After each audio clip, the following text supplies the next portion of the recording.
ನವರಾತ್ರಿಯ 3ನೇ ದಿನ ದೇವಿಯನ್ನು ಚಂದ್ರಾಘಂಟ ರೂಪದಲ್ಲಿ ಬಿಳಿಯ ಬಣ್ಣದಲ್ಲಿ ಆರಾಧಿಸುವುದು ವಾಡಿಕೆ. ಈ ರೂಪವು ಸೌಂದರ್ಯ ಮತ್ತು ಧೈರ್ಯದ ಪ್ರತೀಕವಾಗಿದೆ. ಈ ದೇವಿಯ ಸ್ವರೂಪವು ಶ್ರೇಯಸ್ಸು ಹಾಗೂ ಶಾಂತಿದಾಯಕ. ದಶ ಹಸ್ತಗಳುಳ್ಳ ದೇವಿಯು ಶಸ್ತ್ರಸಜ್ಜಿತಳಾಗಿ ಯುದ್ಧ ಸನ್ನದ್ಧಳಾಗಿರುವಂತೆ ಕಾಣುತ್ತಾಳೆ.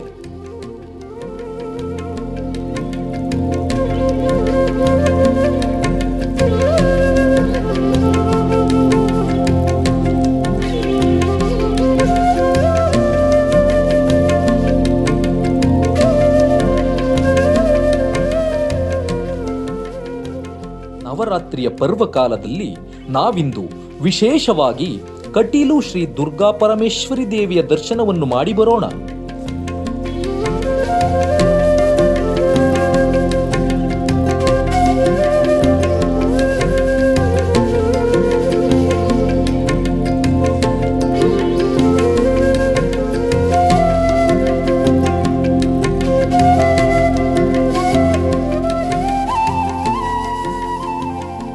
ಆಲಯಗಳ ಐತಿಹ್ಯ ಹಾಗೂ ಪುಣ್ಯಭೂಮಿಯ ವೈಶಿಷ್ಟ್ಯತೆಯೇ ಹಾಗೆ.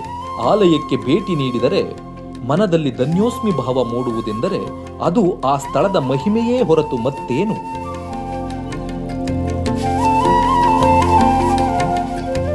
ಆಲಯಗಳ ಐತಿಹ್ಯ ಹಾಗೂ ಪುಣ್ಯಭೂಮಿಯ ವೈಶಿಷ್ಟ್ಯತೆಯೇ ಹಾಗೆ.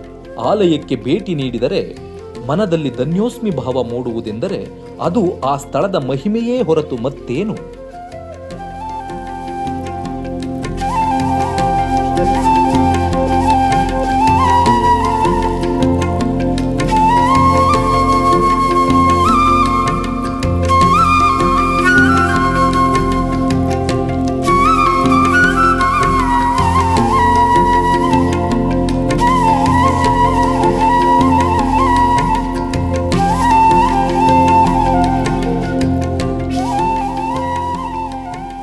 ದೇವಾಲಯಗಳ ತವರೂರು ಎಂದೇ ಪ್ರಸಿದ್ಧಿ ಹೊಂದಿರುವ ಕರುನಾಡಿನ ಹಲವು ಪುಣ್ಯಕ್ಷೇತ್ರಗಳ ಸ್ಥಳ ಮಹಿಮೆಯನ್ನು ಇಂದಿಗೂ ಸಹ ನಾವು ಕಣ್ತುಂಬಿಕೊಳ್ಳಬಹುದಾಗಿದೆ. ಅಂತಹ ಪುಣ್ಯಕ್ಷೇತ್ರಗಳಲ್ಲಿ ಅತ್ಯಂತ ಶಕ್ತಿದಾಯಕ ಹಾಗೂ ಭಕ್ತಿ ಪ್ರಧಾನ ಕ್ಷೇತ್ರವೇ ಕಟೀಲು ಶ್ರೀ ದುರ್ಗಾ ಪರಮೇಶ್ವರಿ ಆಲಯ.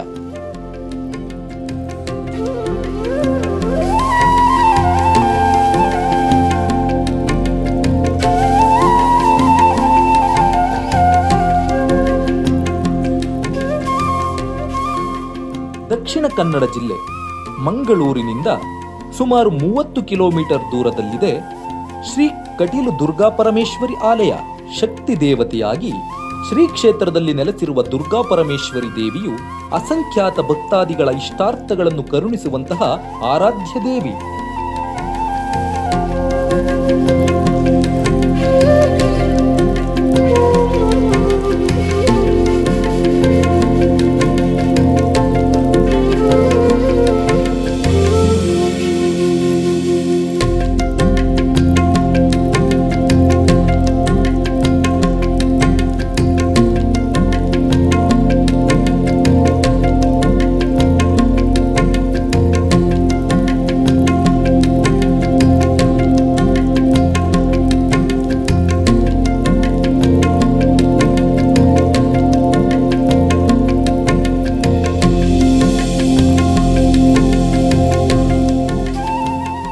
ಆಲಯವು ನಂದಿನಿ ಎಂಬ ಪುಟ್ಟ ನದಿಯ ಮಧ್ಯದಲ್ಲಿ ಸಣ್ಣ ದೀಪದಂತಿರುವ ನೆಲೆಯಾಗಿದೆ. ಭ್ರಮರಿ ಅಥವಾ ಬ್ರಹ್ಮಾರಿ ಎಂಬ ಹೆಸರಿನಿಂದಲೂ ಸಹ ಆರಾಧಿಸಲ್ಪಡುವುದು ವಿಶೇಷ.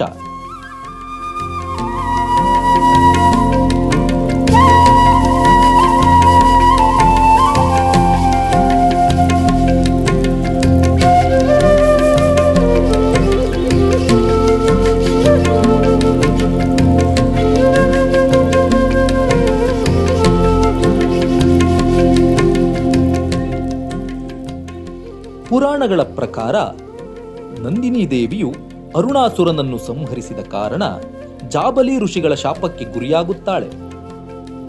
ಶಾಪ ವಿಮೋಚನೆಗಾಗಿ ದುರ್ಗಾದೇವಿಯನ್ನು ಆರಾಧಿಸಿದಾಗ ದುರ್ಗಾದೇವಿಯು ನಂದಿನಿಯ ಭಕ್ತಿಗೆ ಮೆಚ್ಚಿ ಪ್ರಸನ್ನಳಾಗಿ ದುರ್ಗಾದೇವಿಯು ನಿನ್ನ ಮಗಳಾಗಿ ಜನಿಸಿ ಶಾಪ ವಿಮೋಚನೆಯನ್ನು ಮುಕ್ತಗೊಳಿಸುತ್ತೇನೆ ಎಂದು ಆಶೀರ್ವದಿಸುತ್ತಾಳೆ.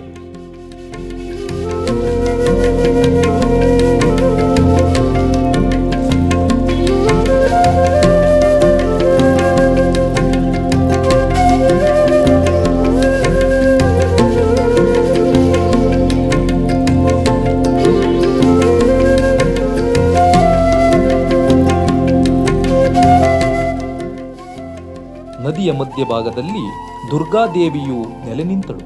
ಈ ಕ್ಷೇತ್ರಕ್ಕೆ ಕಟೀಲು ಎಂದು ಹೆಸರಾಯಿತು.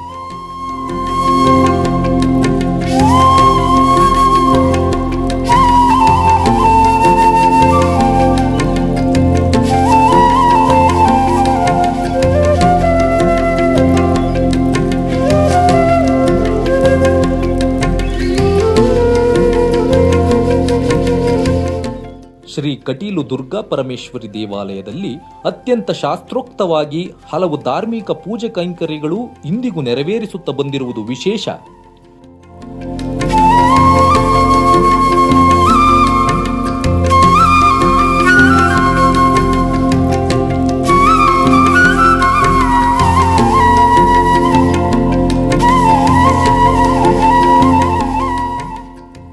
ಸುಕ್ಷೇತ್ರದಲ್ಲಿ ಅತ್ಯಂತ ಪ್ರಮುಖವಾಗಿ ದೀಪದಲ್ಲಿ ತಾಯಿಯನ್ನು ಸಂಕಲ್ಪಿಸಿ ಪೂಜಿಸುವುದೇ ದುರ್ಗಾ ನಮಸ್ಕಾರ.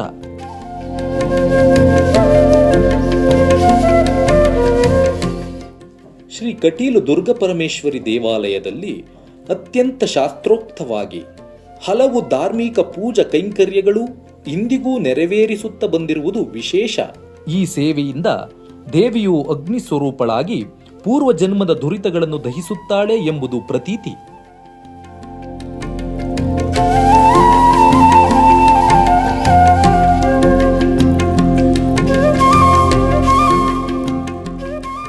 ಶ್ರೀ ಕ್ಷೇತ್ರದ ಮತ್ತೊಂದು ವಿಶೇಷತೆ ಎಂದರೆ ದೇವಿಯನ್ನು ಹಲವು ನಾಮಗಳಿಂದ ಆರಾಧಿಸುವುದು. ದುರ್ಗಾ, ಆರ್ಯ, ದೇವಿ, ಭಗವತಿ, ಕನ್ನಿಕಾ ಹೀಗೆ 5 ಮುಖದಿಂದ ಕೂಡಿದ ಅನುಗ್ರಹ ದೇವತೆ ಶ್ರೀ ಕಟೀಲು ದುರ್ಗಾ ಪರಮೇಶ್ವರಿ.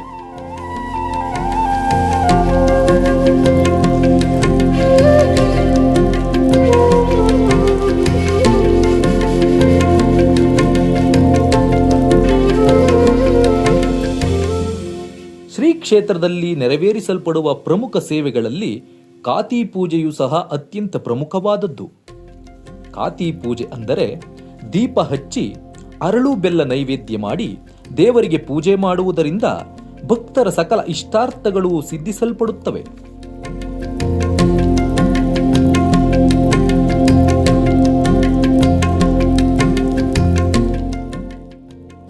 ಯಕ್ಷಗಾನ ದೇವಿಗೆ ಅತ್ಯಂತ ಪ್ರಿಯವಾದಂತಹ ಸೇವೆ. ಶ್ರೀ ಕ್ಷೇತ್ರದಲ್ಲಿ ಯಥೇಚ್ಛವಾಗಿ ಯಕ್ಷಗಾನ ಸೇವೆ ನಿರಂತರವಾಗಿ ಸಾಗುತ್ತದೆ.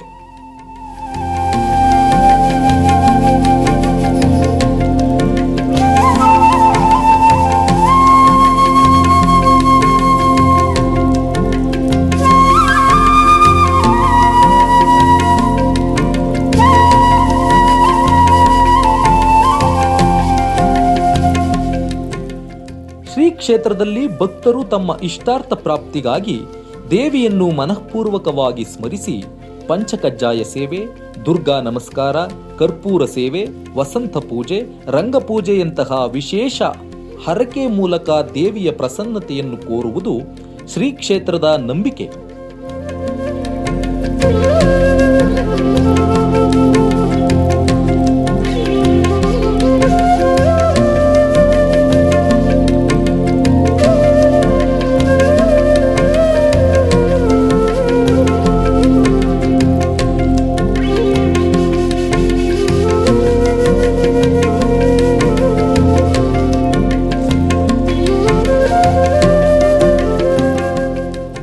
ಶರನ್ನವರಾತ್ರಿಯ ಪರ್ವಕಾಲದಲ್ಲಿ ಹಲವು ವೈವಿಧ್ಯಮಯ ಕಾರ್ಯಕ್ರಮಗಳು ಹಾಗೂ ದೇವಿಗೆ ವಿಶೇಷ ಅಲಂಕಾರಗಳನ್ನು ನೆರವೇರಿಸಲಾಗುವುದು.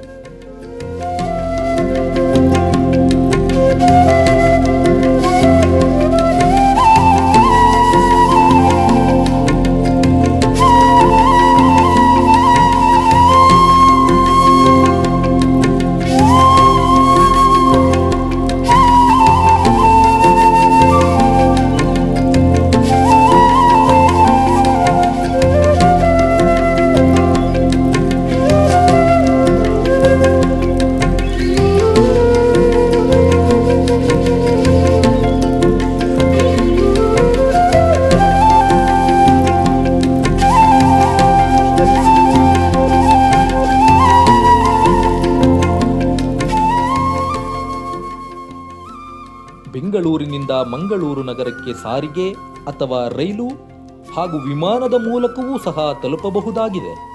ಮಂಗಳೂರು ನಗರದಿಂದ ಸುಮಾರು 30 ಕಿಲೋಮೀಟರ್ ದೂರದಲ್ಲಿರುವ ಶ್ರೀ ಕ್ಷೇತ್ರವನ್ನು ರಸ್ತೆ ಮೂಲಕ ತಲುಪಬಹುದಾಗಿದೆ.